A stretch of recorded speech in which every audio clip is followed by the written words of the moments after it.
அஸ்ஸலாமு அலைக்கும். உளுந்து லட்டு தான் செய்ய போகிறோம் இப்போ நாம். இது ரொம்ப ஹெல்த்தி, அதுவும் லேடிஸுங்களுக்கு ரொம்ப ஹெல்த்தி. இது எப்படி செய்யலான்னு பார்க்கலாம் வாங்க.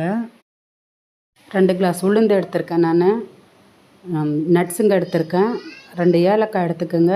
உங்களுக்கு இனிப்பு எவ்வளோ தேவையோ அவ்வளோ வெல்லம் எடுத்துக்கோங்க. கேஸ் ஆன் பண்ணி வானல் வைங்க. 2 ஸ்பூன் எண்ணெய் விடுங்க. வானல் சூடானதும் நெய் சூடானதும் எடுத்து வச்சுருக்கிற உளுந்து போடுங்க.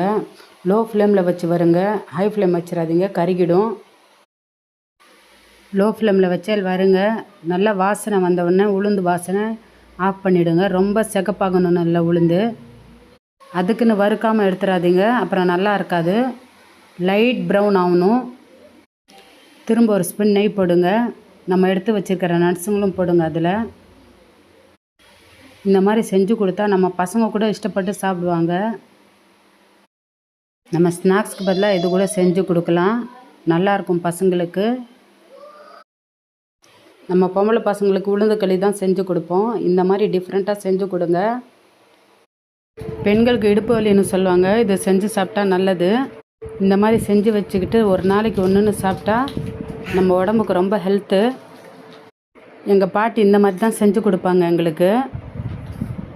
இது எங்கள் பாட்டியோட ரெசிபி. இது நட்ஸை நெய்யில் வறுத்து எடுத்துக்குங்க. இது பவுடராக இருக்கிறப்ப நம்ம பாலில் கூட அடித்து குடிக்கலாம். அது கூட நல்லா தான் இருக்கும். லட்டு தான் பிடிச்சி சாப்பிட்ணுன்னு இல்லை. உளுந்து நட்ஸு எல்லாத்தையும் ஆற வச்சுருங்க. ஆற வச்சு மிக்ஸி ஜாரில் போட்டு நல்லா நைஸாக அரைச்சிக்கோங்க. 1 கப் பாலில் 1.5 ஸ்பூன் 1 ஸ்பூன் போட்டு குடிங்க நீங்கள். இது ரொம்ப நல்லாவும் இருக்கும் குடிக்கிறதுக்கு. உளுந்து நட்ஸுங்களை நல்லா அரைச்சிக்கிட்டு அதில் உருண்டையாக இருக்கும். ஸ்பூனால் அழுத்தி இது சரி செஞ்சுருக்காது. இது ஜல்லடையால் ஜலிக்கணும். நாம் ஜலிச்சுட்டு தான் லட்டு பிடிக்கணும்.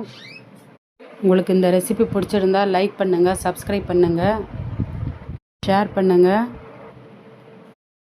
நெய் சூடு பண்ணிக்கோங்க. நெய் சூடு பண்ணி அந்த மாவில் போட்டுக்குங்க. இதில் காட்டில் நான் கொஞ்சம் கொஞ்சமாக போட்டு உருண்டை பிடிங்க. இன்ஷா அல்லாஹ் அடுத்த வீடியோவில் பார்க்கலாம்.